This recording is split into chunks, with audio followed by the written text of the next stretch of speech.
top royal protection officer on the ups, and a few downs, of guarding the royal family.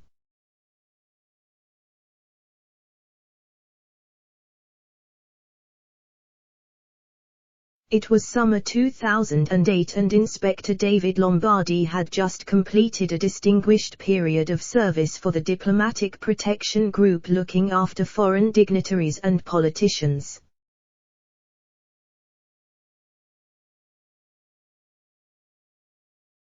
An ambitious and dedicated officer, he had worked his way up through the ranks of the Metropolitan Police since joining in 1985, at the age of 24.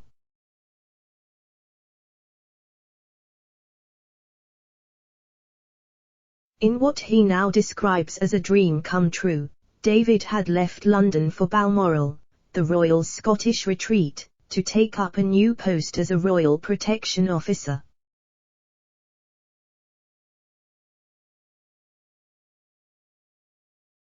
Now part of the elite team who guard the royal palaces when the family is in residence, David was counting his lucky stars as he walked the short distance from his new office to his police vehicle.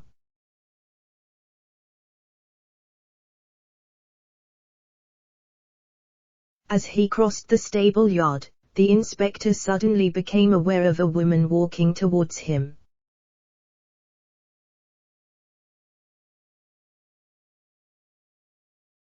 First he registered the headscarf, then the tweed jacket and jodhpurs, and lastly the riding boots as he realized he was standing face to face with the Queen, back early from a ride on the estate.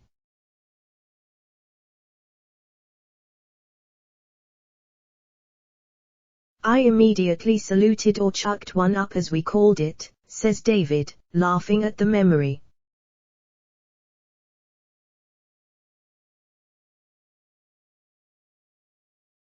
She gave me a slight smile and tilted her head in acknowledgement. I couldn't stop thinking that this was the most famous woman in the world with a lineage going back 1,000 years, and here I was passing the time of day with her.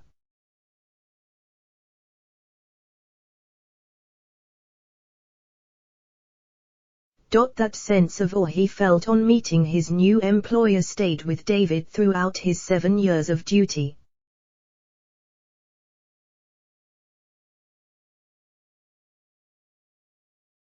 In all the time I worked as a Royal Protection Officer, I never got over that feeling.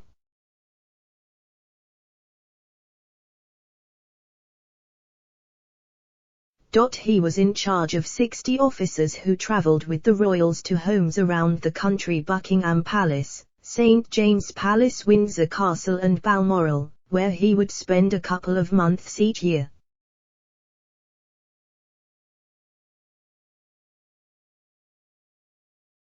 During that time he danced with the Queen, sneaked Princes William and Harry out onto the Mall the night before William's wedding to Kate Middleton, joked with Prince Charles and was blown kisses by baby Prince George.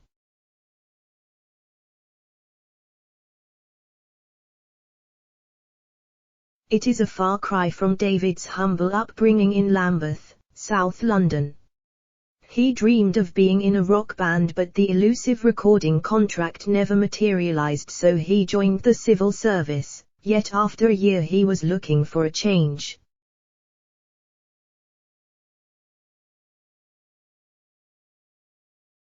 I decided to join the police.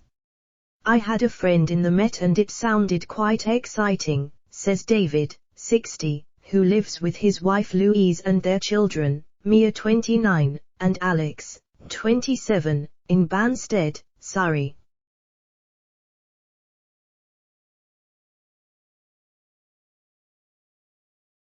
He had no idea then where that might lead.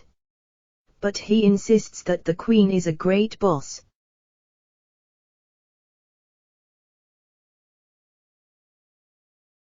If the Queen saw you out and about, she would often talk to you about the weather, what she'd seen on her ride, perhaps, or the gardens, says David.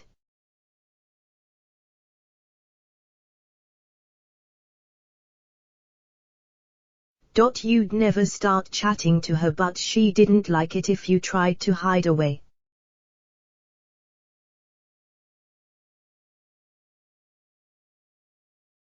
There would be lots of interaction. The royals are really quite normal, very nice and down to earth.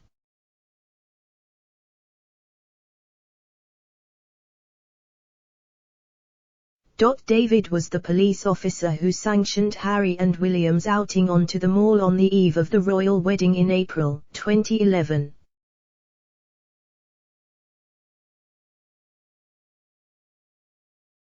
Big crowds were gathered outside Clarence's house and William and Harry wanted to go out and meet them, says David.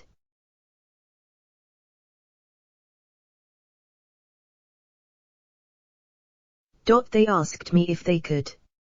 Having done what is known as a dynamic risk assessment, I decided it was safe.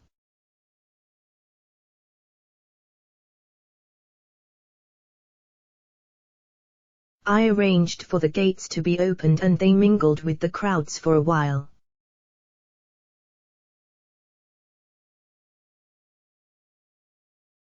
I went out with them to keep an eye on everything.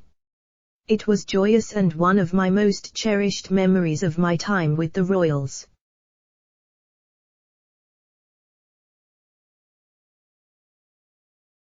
Now a guide who builds his experiences with the royals into his London tours, David is immensely proud of William and Kate's gift of a slice of their wedding cake in a beautifully engraved tin.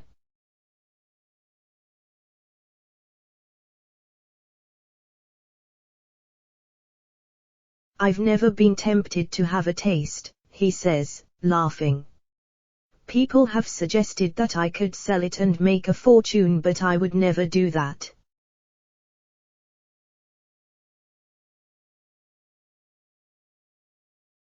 It would be like selling a piece of history in addition to betraying William's trust.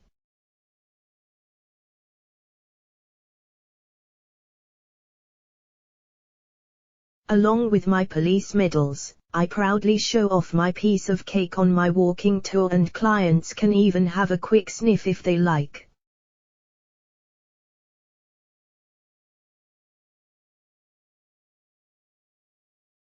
David says back then the brothers, now estranged, were extremely close.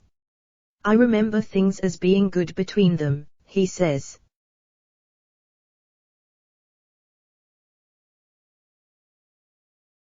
It's sad that they now seem to be at loggerheads and there was no hint of the current schism between Harry and his father when David observed them at the house Prince Charles inherited on the Balmoral estate from his grandmother, the Queen Mother.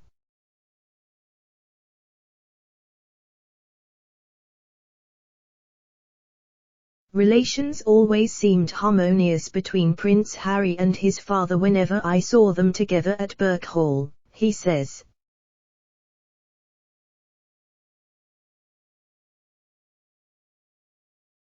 It was just like any other grown-up son visiting his dad for a couple of days. Referring to Harry's comment during his and Meghan's bombshell Oprah interview that his brother and father were caught in the system, David says, I never got any sense of either Charles or William feeling trapped.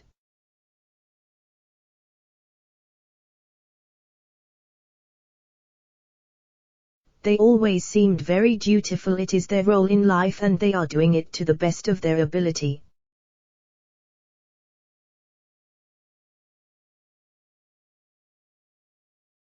But David did spot signs that Harry was struggling with the constraints of royal life.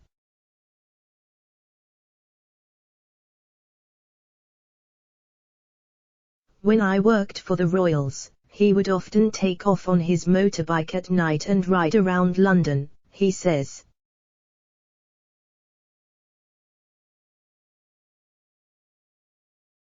Maybe Harry felt like that for a long time.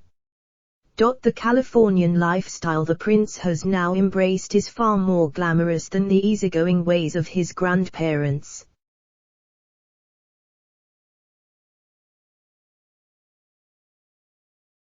The Queen and the Duke of Edinburgh were neither ostentatious nor flashy, says David.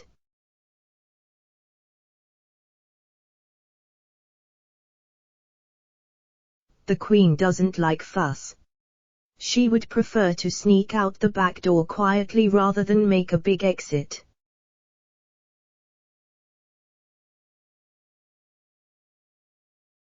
She never wants to put anyone out, but they were never dull or difficult. David's favorite memory is of the time he danced a reel with the Queen at the annual Gillies Ball at Balmoral.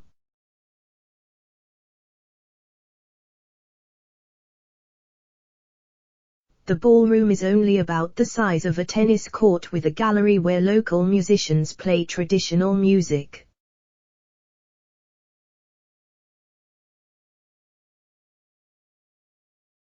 It's like a very posh staff party, but before you're allowed to go, you have to have 2 or 3 dancing lessons taught by one of the military sergeants in the staff canteen so you won't tread on HMS toes, he says.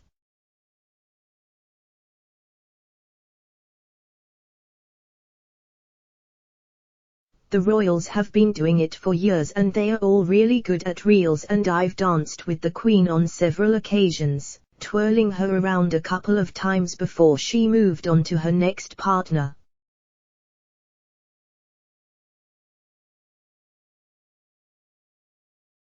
The Queen always loved the ball. She was always energetic and smiling and having a good time, and she'd do most of the dances.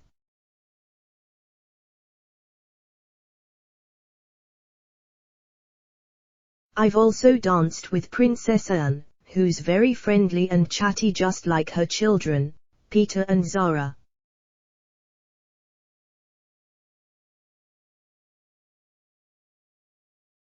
Famously irascible, Prince Philip was the only royal David recalls raising his voice.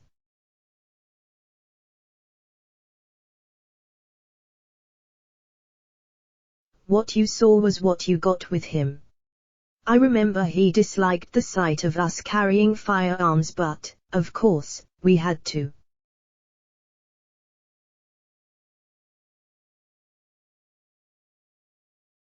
I'd always try to hide my gun when I came across him.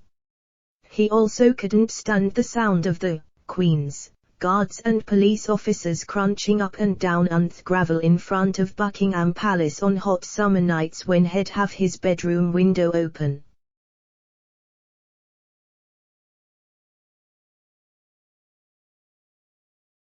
He'd hang out the window and bellow, "Get off the *********ing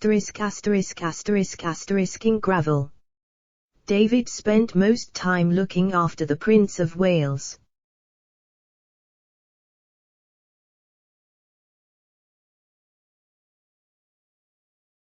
He's easygoing and a genuinely thoughtful, nice guy, he says.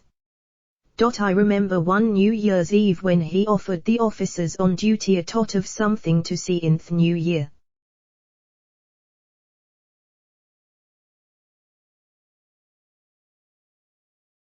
They refused as they were working. The next day he said to me, "Oh, Inspector, I do hope I didn't get anyone into trouble."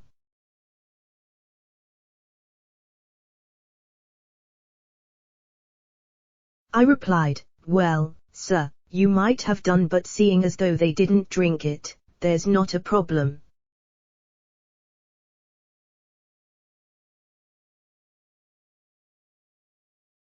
Prince Charles also has a great sense of humor, which he wasn't afraid to show the staff.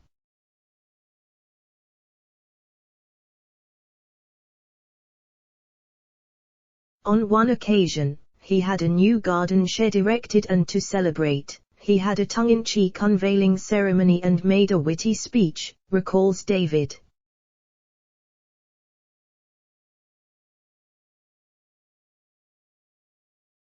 The royals love Scotland because they are free to go on walks. He witnessed the closeness of William and Kate when they visited Birk Hall with baby George.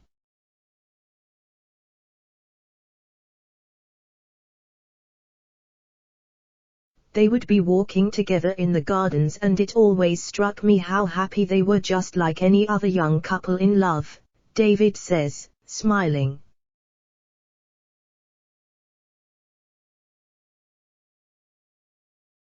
I also came across Kate and Prince George, then a toddler, and she was dunking his little Wellington-booted feet in puddles, like any mum.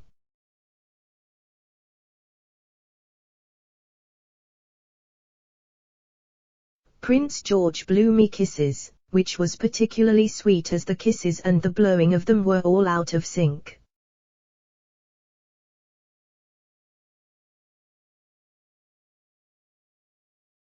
David retired from the Met after 30 years in 2015 and soon afterwards spotted an advert looking for guides to tour the First World War battlefields.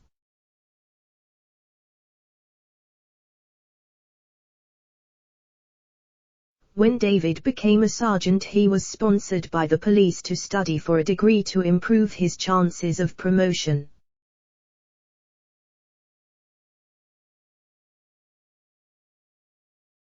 He read modern history and graduated with a 2:1. I had the relevant skills. I felt comfortable talking in front of people and, as a history graduate, I knew a lot about the subject matter, he says.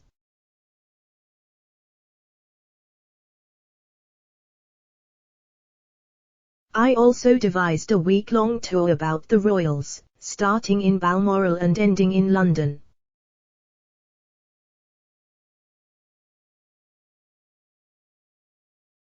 It is also good to show the royal family in a positive light when there has been so much negative stuff about them of late.